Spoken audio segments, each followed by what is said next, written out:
What do you say about that? If it is the case. Very important thing to understand in digital marketing, that never take anything on assumption.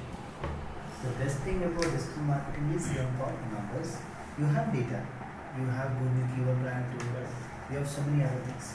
So why do you assume? Because I see many people assuming. I see people saying, "Oh, this will work." The question is, when we give them the task of keyword research, they just come up and they feel that this is the keyword that will work. But we already have a Google keyword plan tool which has a number to it, which has so much of details to it that you can actually predict, or you can really confirm that whether this is going to really work or not. And if it's going to work, how sooner or how faster it can work. Now, to your point of these two keywords of generic and specific, okay, same thing. There are a lot of things. Now, I'll tell you one scenario. Very important thing to all the inputs was Kishore gave. Really, really insightful. And to your question, very important thing when you get into anything in digital marketing, the first thing is you have to do survey. Do the survey properly. Because we have already experienced the same fault, and we are repenting why did we really didn't do that survey for which we could have saved 20,000 rupees. So we had a planning to start with a training program out of Bangalore, and we just went on with a given place because that was a place which was entitled to be started with. Now we didn't do the research whether people will go there or not, people will be happy to go there, is that a convenient place or not. So what happened, they said and we agreed and we said, okay, this is how we want to carry on, we will provide. But the moment we started doing marketing, we could see that we are not able to bring up any traffic, or people are not ready to go there to run the training program. So very important, if before starting a thing, we could have done a sort of survey and everything, we could have saved that 20,000 rupees which we just simply spent.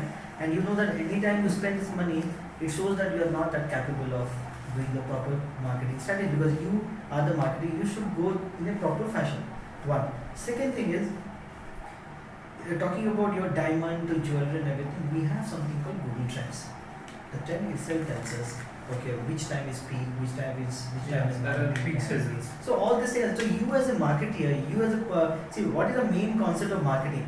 The main concept of marketing is increase revenue, reduce cost, increase customer satisfaction. This is the main concept of marketing. Now the question is, when it comes to Google Trend, you have a clear path saying which is the peak time, which is the non-peak time. So you have to play with your budget and money accordingly, so that you are trying to increase your revenue during the peak time, and you're trying to reduce your budget during the non-peak time. Or you might follow an opposite route saying, I'll try to more focus during the non-peak time to at least make some consistent sale which might be very competitive during the peak time, because my competitors are very strong to me.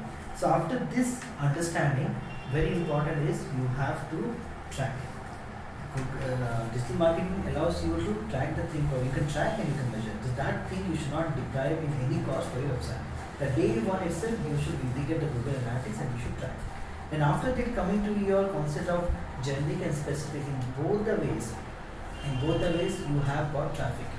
But the question is, which is the easiest way, which is the quickest way to get something quickly or in a proper way, in a consistent manner. So the moment you go with generic concept, the problem is if you are a new brand, you will have your own challenges.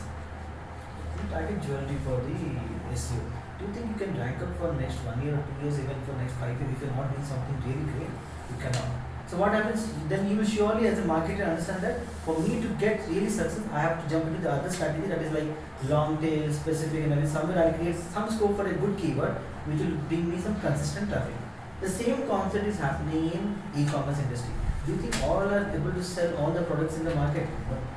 There are certain companies who only sell fashion. There are certain e-commerce sites which only sell shoes. So they are not able to really make a great journey in selling everything except Flipkart, Amazon and everything. So what happens, this is how the next mode goes on. So very important for that. Okay, when you understand that generic is going to be so competitive, then you have to think of specific. But understand that somewhere you should have a short-term goal and you should have a long-term goal. That is very, very important.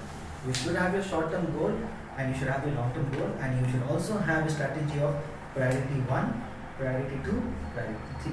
Same with plan A, B and C always in place, because situation will change and you, based on your short-term and long-term things will change, so your strategy should also change accordingly. So priority 1 are the keywords. For example, you say priority 1 are the keywords which will take long-term, but the day 1 when I rank for it, I'll have great success. Priority 2 is something which will not take 1 year or more than a year. It will take 6 months, but it will still give you some consistent traffic. And priority 3 are those keywords which might rank up immediately in next 1 or 2 months, which will just create a flow of revenue or traffic for yourself. But your end goal is always priority 1, and the short-term goal is always this priority 2 and 3. Same with plan A, B, C is always important. But in all those things, guys, to his point, to all the discussion what you have been, you should always have a clear strategy in place, and to execute every strategy, you should have a clear line of path, line of plan. You should have this plan. The day when we start with SEO, what are the things you got to do? And from the day 1, you should execute the thing properly, and you should track everything, and you should make a consistent change of improvement. But beyond this, which is not happening in the market very consistently, you are a SEO guy, you are only dependent on your SEO statistics.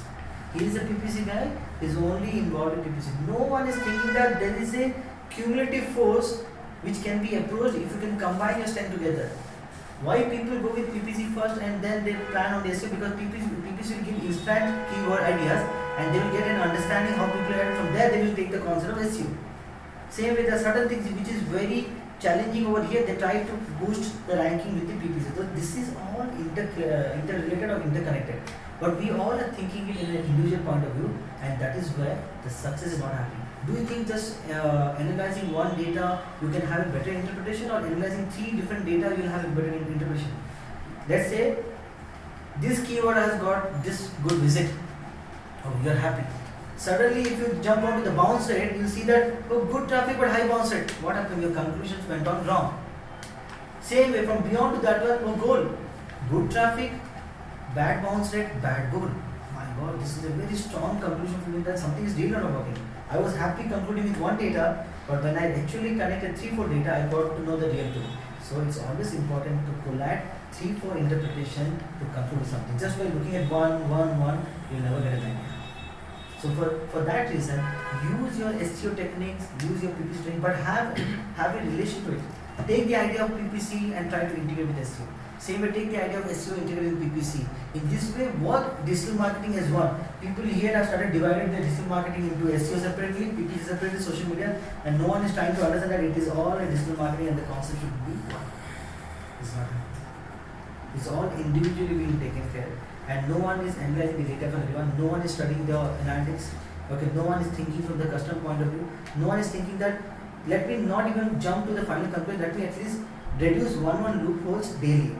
If you want to really make better your website, you have to reduce your loopholes one by one daily. That makes it the rest of the thing. So have a proper strategy plan. Before to that, have a proper market survey. Go to Google Trends, go to Google Global Market Finder, put an alert, Google alert, understand, analyze the psychology of the companies, everything.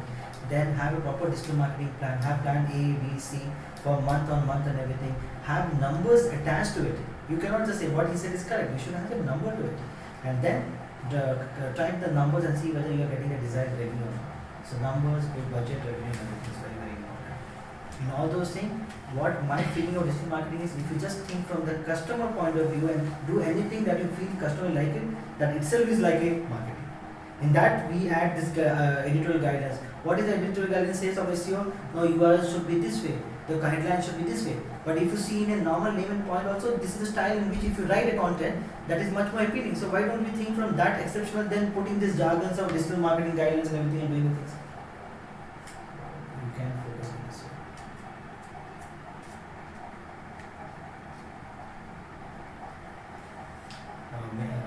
Many things.